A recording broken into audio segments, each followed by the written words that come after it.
माननीय मुख्य अतिथि श्री वितुल कुमार जी, विशेष महानिदेशक ऑपरेशंस सीआरपीएफ, वरिष्ठ विशिष्ट सीएपीएफ अधिकारीगण, विभिन्न राज्यों के पूर्व सीएपीएफ संघों के अध्यक्षगण, पूर्व सैनिक, वीरता पुरस्कार विजेता, हमारे शहीदों के परिजन, देवियों और सज्जनों, आज बड़ी खुशी का मौका है कि हमारे बीच हमारे केंद्रीय रिजर्व पुलिस बल के डीजी ऑपरेशंस श्री वितुल कुमार जी मुख्य अतिथि के रूप में मौजूद हैं।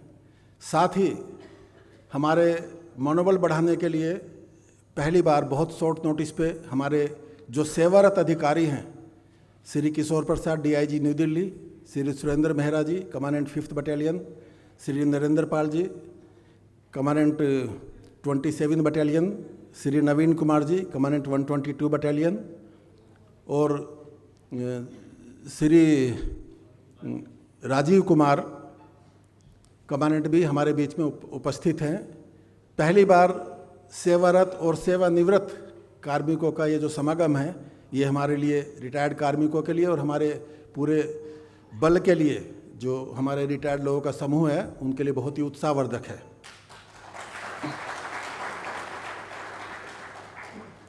मैं आप सभी का इस पुष्पांजलि समारोह में जो पुलवामा के शहीदों को पुष्पांजलि अर्पित करने के लिए आज के दिन हमने रखा है, आप सबका हार्दिक अभिनंदन और स्वागत करता हूं।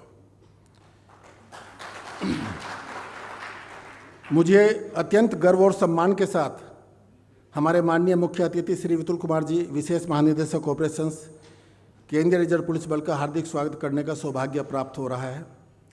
सर, आपकी गरिमामयी उपस्थिति ने इस गंभीर और भावपूर्ण अवसर पर इसको विशेष महत्व प्रदान किया है। आप विश्व के सबसे बड़े अर्धसैनिक बल का दूरदर्शिता, पेशेवर उत्कृष्टता, अपने जवानों के कल्याण के प्रति गहरी संवेदनशीलता के साथ नेतृत्व कर रहे हैं। आज हमारे बीच उपस्थित होने हेतु आपका कीमती समय देने के लिए हम आपके आभारी हैं। मैं देश के विभिन्न हिस्सों, कश्मीर से कन्याकुमारी और गुजरात से उत्तर पूर्व से पधारे हमारे सभी राज्य अध्यक्षों और प्रतिनिधियों का भी हार्दिक स्वागत करता हूं, जिन्होंने सदैव हमारे साथ खड़े रहकर पूर्व सीएपीएफ कार्मिकों एवं उनके परिवारों को एकजुट किया है और आपसी सहयोग, अनुशासन तथा एकता का उत्कृष्ट उदाहरण प्रस्तुत किया है। मैं बताना चाहूँगा कि पिछली बार हमारे एक शहीद परिवार थे जो छत्तीसगढ़ में 6 अक्टूबर 2010 को शहादत प्राप्त किए थे। श्री सत्यवान यादव जो उस टुकड़ी का नेतृत्व कर रहे थे, उन्होंने अंतिम सांस तक वीरतापूर्वक संघर्ष किया और उनके भाई जो पूर्व कमांडेंट सुमेर सिंह यादव थे, उन्होंने राजस्थान के चूरू जिले के लखू गांव में एक स्मारक और एक पुस्तकालय की स्थापना की, जिसका सभी प्रोटोकॉल तोड़ते हुए तत्कालीन राष्ट्रपति श्रीमती प्रतिभा देवी सिंह पाटिल ने उद्घाटन किया था।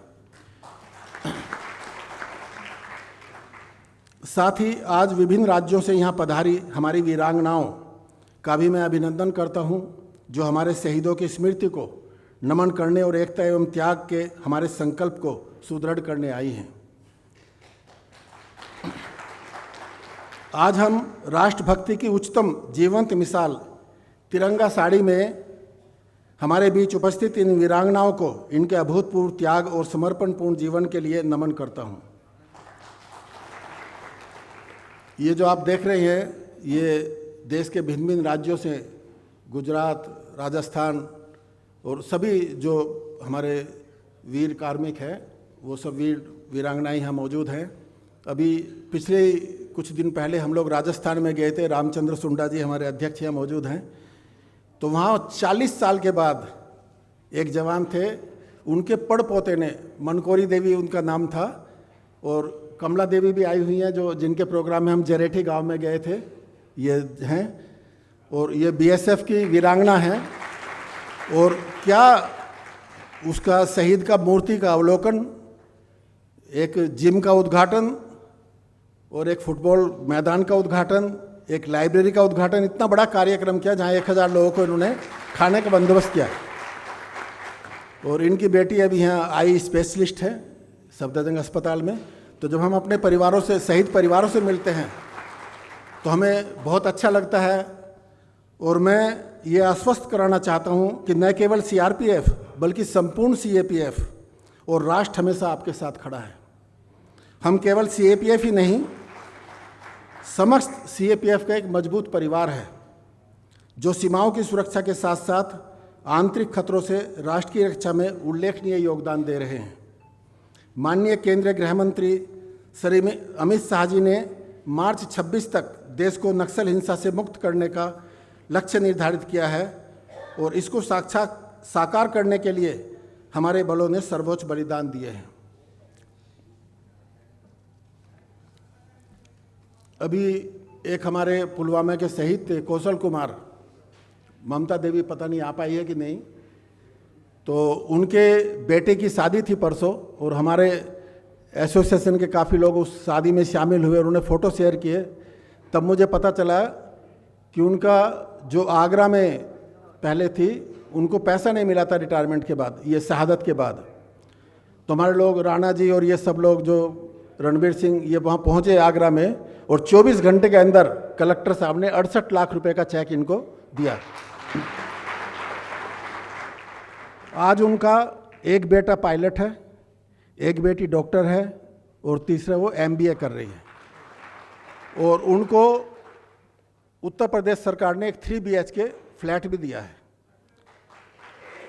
तो ये बड़ी खुशी की बात है कि राज्य सरकारें जितना भी संभव हो पाता है हमारे शहीद परिवारों के लिए आगे आके बढ़ चढ़ के कार्य कर रही हैं।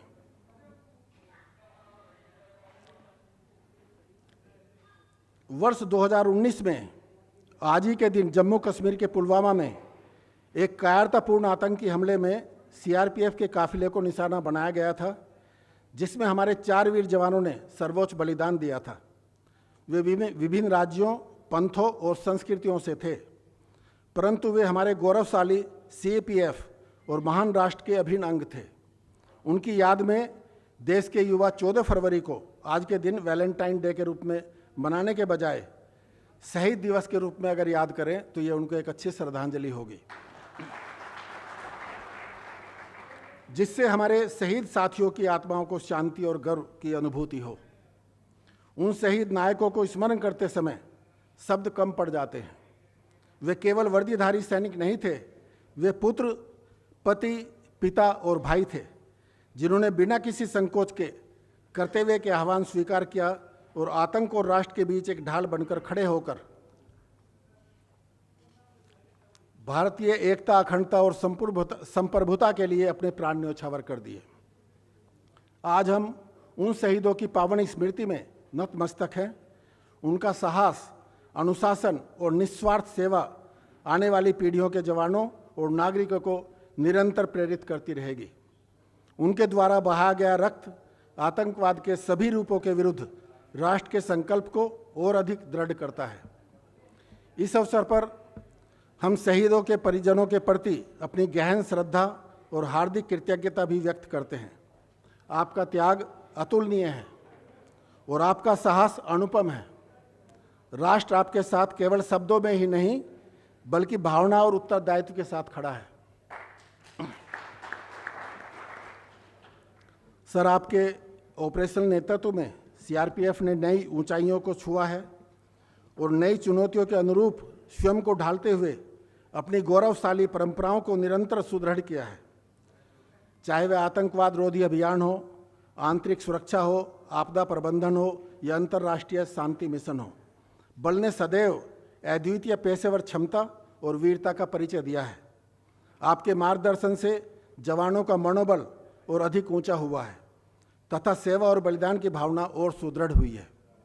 आज पुलवामा के शहीदों को श्रद्धांजलि अर्पित करते हुए हम उनके आदर्शों, कर्तव्य, अनुशासन और राष्ट्र के प्रति समर्पण के प्रति अपनी प्रतिबद्धता को पुनः दोहराते हैं।